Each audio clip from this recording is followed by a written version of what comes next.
The sun was dropping low behind the jagged peaks of the Montana frontier, painting the wide sky in bands of orange and violet as the cowboy, Jedediah Cole, leaned against the hitching post outside the train station, his hat pulled low over his brow and his rugged hands fidgeting with the silver coin he kept as a lucky charm.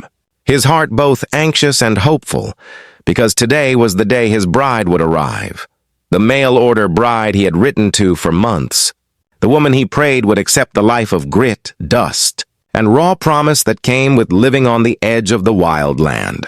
Jed was a man who had wrestled with loss, who had buried a brother to a gunfight and a father to fever, who had broken his back to keep the ranch alive against drought and wolves. But deep down he knew that the long nights in a silent house and the endless chores weighed heavier than any bullet or beast. And so he had finally swallowed his pride and written to a bride agency in St. Louis, asking for a woman willing to share his burdens, cook at his table, laugh with him by the fire, and maybe someday raise children that would give meaning to the sweat he poured into the land. And as the whistle of the wagon coach cracked through the evening stillness, Jed straightened, brushed the dust from his worn vest, and tried to remember how to smile without looking like a fool. But nothing could have prepared him for what happened when the door swung open and instead of one woman stepping down, there were two, twin sisters dressed in near-identical traveling gowns.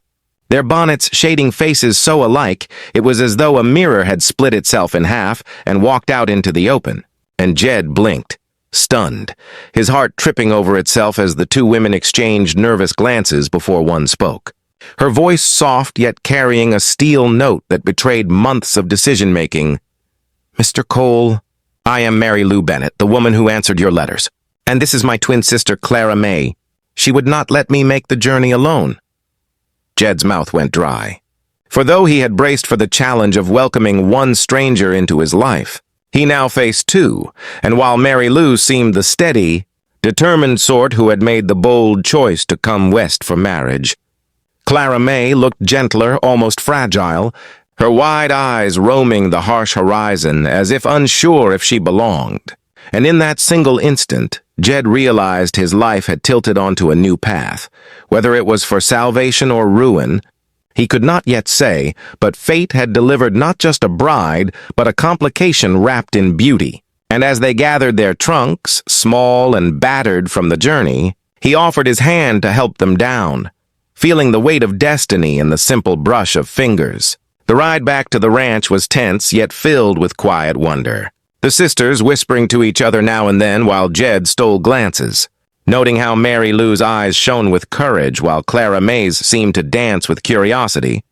And he found himself caught between admiration and unease, because he had only asked for one bride, not a second shadow who mirrored her every move. Yet he could not deny that their presence filled the wagon with a warmth he had not felt in years. By the time they arrived at his land, where the mountain stood sentinel over rolling pastures and the log cabin he had built with his own two hands waited like a promise, the sisters had fallen silent, their eyes fixed on the horizon as though trying to read what kind of life lay ahead.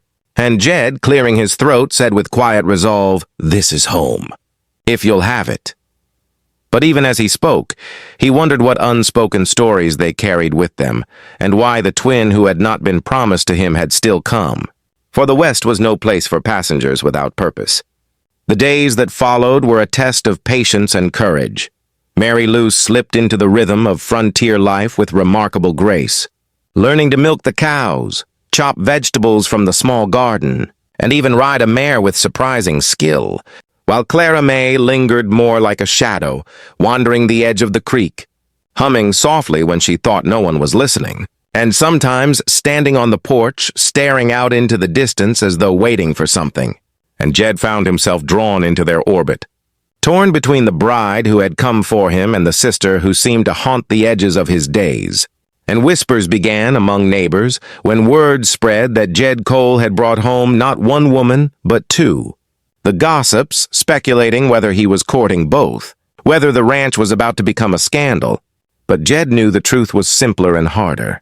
He had promised himself to Mary Lou, yet his heart was beginning to hear a music in Clara May's laughter that he could not ignore, and the tension twisted in him like barbed wire.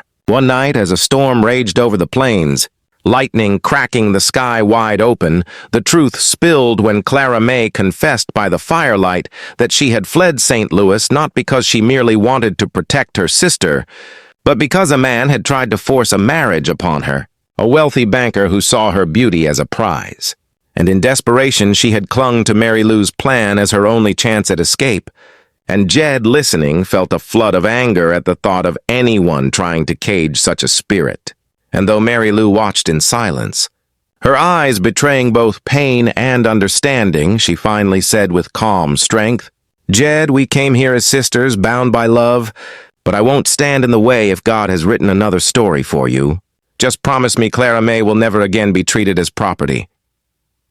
The room fell silent, the crackle of the fire the only sound, and Jed knew he faced a choice that would shape not only his future, but theirs. Cling to the agreement made in letters, or open his heart to the unexpected twist of fate. In the days that followed, he wrestled with his soul, torn between honor and desire, yet what surprised him most was that the sisters never grew divided. They stood together, working side by side, comforting each other in moments of doubt.